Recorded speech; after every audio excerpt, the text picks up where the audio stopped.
Waalaikumsalam warahmatullahi wabarakatuh. Saya Sina Karisma. Dan saya Elvina Darbayani. Nah, kami di sini akan membahas tentang tayamum. Ta'rifuhu wa bashkiyatihi. Ta'rifuhu fil lughah adalah apa yaitu ini aja. Firwatul fuqaha bisa baca dengan dua tangan menggunakan sesuatu dengan tujuan bersuci. Disyariatkannya atas tayamum, yaitu para ulama telah sepakat tentang disyariatkannya tayamum, dan itu diperbolehkan menurut Al-Quran, hadis ada ijma, dan juga banyak hadis tentang kebolehan tayamum. Adapun dalam Al-Quran Allah berfirman yang artinya, dan jika kamu sakit atau dalam perjalanan atau kembali dari tempat buang air atau di perempuan, maka jika kamu tidak memperoleh air, bertayamumlah dengan debu yang boleh agar suci, usaplah wajahmu dan tanganmu dengan debu itu. Surat Al-Maidah ayat 6. Tayamum diperbolehkan dari hadas kecil dan hadas besar. Mayoritas ulama telah sepakat atas diperbolehkannya tayamum dari hadas kecil karena sebagai ganti wudhu. Dan adapun tayamum bisa digunakan dari hadas besar, yaitu jinabah, haid, dan nifas, karena sebagai ganti dari membasuh seluruh badan.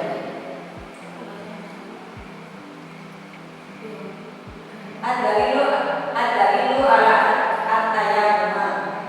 Ayatun al-hadsil aswari. Rasulullah SAW bersabda yang artinya debu yang baik adalah wudhunya orang muslim meskipun ia tidak menemukan air selama 10 tahun. Dan dalil selanjutnya ketika haid dan nifas diriwayatkan oleh Imam Abu Hurairah, beliau berkata telah datang seorang badui kepada Rasulullah dan ia berkata sesungguhnya kita berada di padang pasir dan di antara kami ada wanita haid dan nifas dan 4 bulan yang akan datang kami tidak akan menemukan air. Kemudian Rasulullah SAW menjawab, "Alaika biturabbi yakni at-tayammum." Maka gunakanlah debu, maksudnya bertayamum. Selanjutnya ayat 6 dan 8. Di dalam hadis yang diriwayatkan Umar bin Yasir, beliau menyatakan, saya diutus oleh Nabi SAW untuk suatu keperluan. Dalam penugasan tersebut saya mengalami jinabah, saya tidak mendapatkan air, maka saya pun bergeling di atas tanah seperti hewan melata. Kemudian Rasulullah SAW berkata, "Innama yakfika hakada fadoraba anam bika fil ardi wa nafaqat fihi ma masih kabima wajahmu wabakaini." Artinya sesungguhnya cukuplah seperti ini. Kemudian Rasulullah membuka kedua telapak tangannya ke bumi dan menyiumkannya lalu mengusapkannya ke wajah dengan kedua tangannya.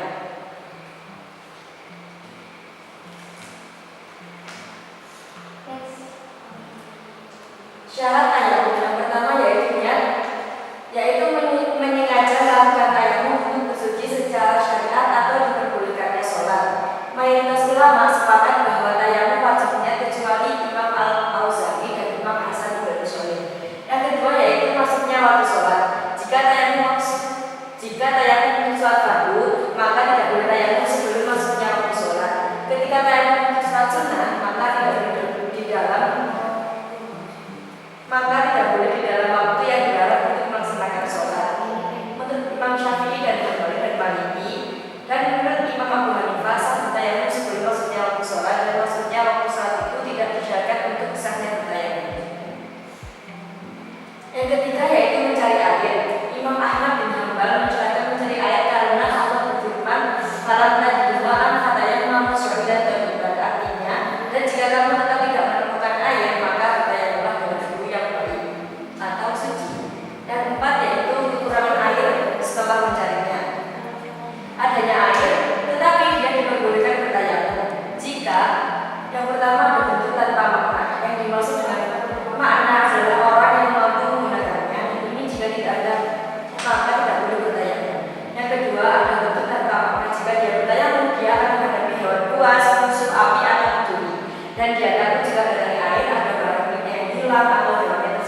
Tayamum bagi mereka yang memiliki alasan. Bagi orang yang sakit, terluka atau patah, jika salah satu dari mereka takut untuk dirinya sendiri atau ketakutan dari menggunakan air, maka boleh melakukan tayamum sebagai pengganti wudhu atau mandi baik untuk hadas kecil atau besar. Ketakutan yang dimaksud adalah ketakutan merusak diri sendiri, ketakutan bertambahnya sakit atau perbuatan pemulihan dan kesembuhan, atau ketakutan akan sakit yang tak tertahankan sesuai dengan firman Allah.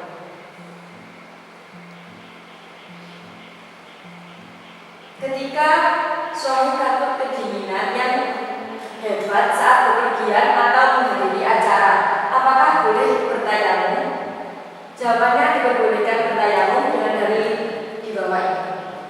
Dengan dalil fakta akhbaril Imam Al-Bayhaqi fi Sunanihi an-Amr bin al-Ashid qala yahtamat fi lailatin baridatin fi waswati dari salasi fa ashfaqat iqtasalat an ahlaka fa tayammama summa sholaitu bi ashabis subha. Jadi di sini dikeluarkan oleh Imam Bayhaqi atas pendapatnya Umar bin Ashid ketika dia itu bermimpi malam hari dan itu dingin dalam saat perang Salasi, dan beliau ini takut jika dia mandi dia akan binasa, maka dia tayamum kemudian sholat, sehingga diperbolehkan tayamum dalam keadaan sederhana. Jika seseorang musafir memiliki air dan takut haus, bolehkah diminum atau digunakan untuk tayamum? Jawabannya, ulama sepakat air digunakan untuk minum dan tayamum dengan dalil. Dan dari di bawah ini yang menjelaskan ketika jika takut atas budaknya atau binatangnya dari kehausan, maka seolah-olah dia takut atas dirinya sendiri, sehingga tidak diperbolehkan itu menjadi penyebab diperbolehkannya untuk diminum atau digunakan juga untuk tayamum. Tayamum karena takut ketinggalan sholat atau waktunya, boleh atau tidak? Mayoritas ulama berpendapat yang pertama tidak boleh bertayamum jika ada air dan masuk ke sholat. Jika bangun di akhir waktu terlalu pendek untuk mandi, ada air dan bisa digunakan. Yang kedua, boleh tayamum jika sibuk mencari atau memanaskan air sampai waktu sholat lewat. Tayamum karena takut ketinggalan sholat atau waktunya, boleh atau tidak? Yang pertama, Syekh Al-Islam Ibnu Taimiyah, Imam Al-Tahawi, Ibnu Abbas, dan pendapat ulama yang benar. Boleh tayamum ketika dia khawatir ketinggalan sholat jenazah, Idul Fitri atau sholat Jumat. Imam Malik, boleh jika bangun di akhir waktu terlalu pendek untuk mandi, ada air dan bisa digunakan. Dengan apa tayamum itu diperbolehkan? Yang pertama dari pendapat ahli ilmu dengan bumi yang suci, yang kedua dari pendapat Imam Abu Hanifah dengan segala sesuatu dari bumi, tanah ringan, tanah liat dan barbar. Yang kedua Imam Malik dengan segala sesuatu yang muncul dari bumi seperti debu, pasir atau kerikil. Yang keempat dari Imam Az-Zaidi dengan semua bagian dari bumi. Yang kelima dari Imam Al-Ja'fariyah dengan debu jika tidak memungkinkan boleh dengan tanah ringan dan batu. Dengan dalil di bawah.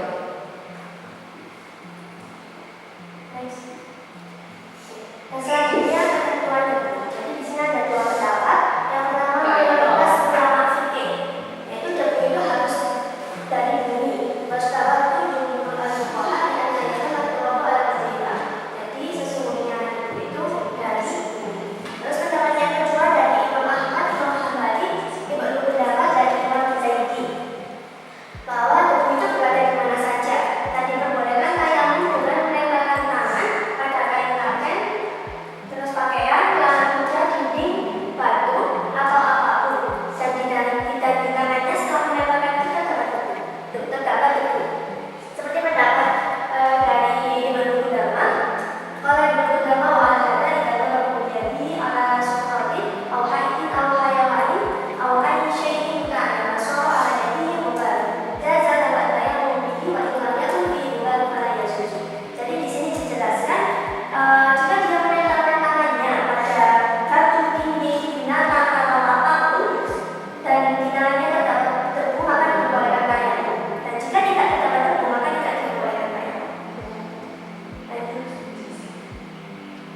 Kaifiyat tayamum, tata cara tayamum. Yang pertama menurut pendapat Asy-Syafi'i, Al-Auza'i, Imam Malik dan Hanafi, itu tayamum dilakukan dengan 2 kali usapan. 2 kali usapan, 1 kali usapan pada wajah dan yang keduanya untuk tangan sama siku. Terus yang pendapat selanjutnya menurut Imam Hambali dan Al-Rasyidin, bahwa tayamum itu juga dilakukan dengan 2 kali usapan, sama seperti yang tadi. Namun di sini ada tambahannya, ada perbedaan bagi orang yang sudah tua, jadi hanya 1 kali usapan. Tetapi tidak dilarang ketika orang tua ini melakukan dengan 2 kali usapan. Lawan itu tayamum, jadi hal-hal yang membatalkan tayamum. Yang pertama itu terkenanya hadas kecil atau besar. Yang kedua, tayamum ketika telah keluar waktu sholat. Terus yang terakhir, adanya air. Adanya air ini terdapat perbedaan pendapat. Yang pertama, menurut pendapat masyhur dari mazhab Hambali dan Imam Abu Hanifah, jadi ketika menemukan air terus bisa untuk digunakan, maka tayamumnya batal, baik itu sedang di dalam sholat maupun di luar sholat. Terus selanjutnya menurut Imam Malik dan Imam Syafi'i, ketika menemukan air dan sedang sholat, maka tayamum tidak batal. Jadi kalau yang tadi itu tidak melihat meskipun di dalam atau di luar, tidak batal. Lalu menurut Imam Syafi'i dan Imam Malik, ketika sudah di dalam sholat, maka tayamumnya tidak batal. Dan ketika menemukan air sebelum waktu sholat berakhir dan sudah melaksanakan sholat, maka tidak perlu mengulanginya. Jadi ketika sudah sholat, ya tidak perlu mengulanginya. Ini menurut mazhab Syafi'i dan Imam Malik. Terus juga salah satu lagi, ketika menemukan air setelah waktu habis dan sudah sholat, maka juga tidak perlu mengulanginya. Next. Tayamum mar'ah, ini tayamumnya perempuan. Nah, di sini sebenarnya tidak ada perbedaan antara laki-laki dan perempuan dalam tayamum. Dengan dalil berdalil ala dalil qaul an-nisa syukur ikrot hijab.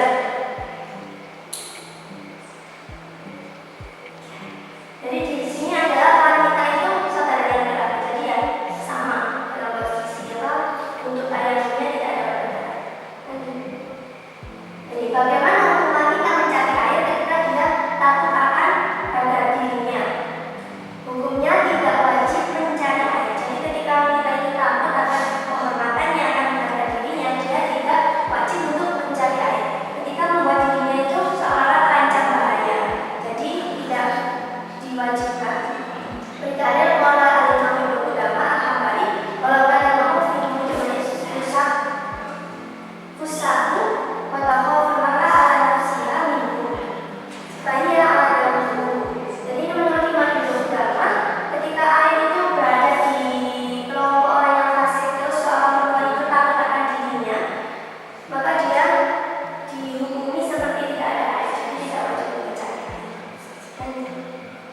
Tayamum haid dan nifasa, tayamumnya orang yang haid dan nifas.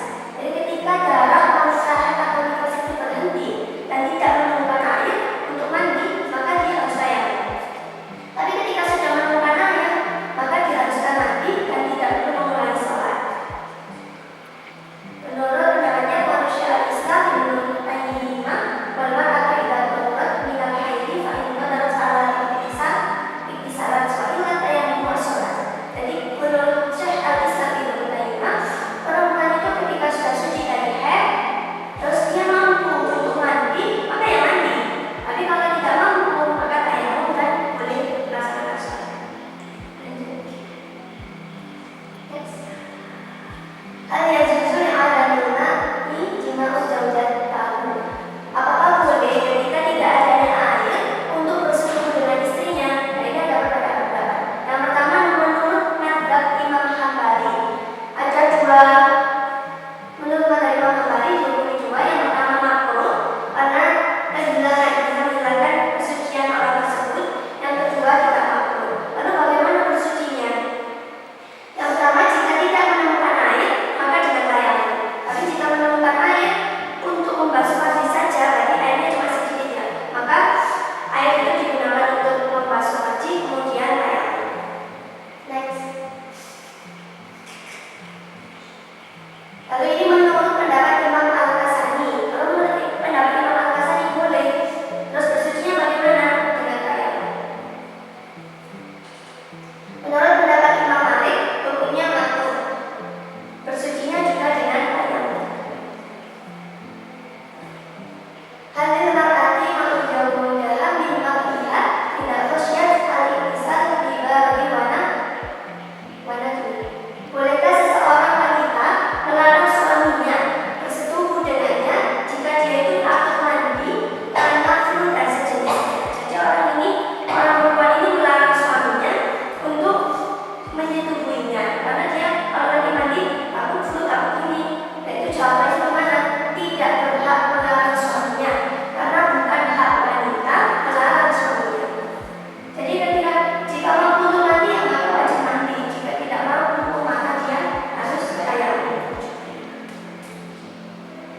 kalau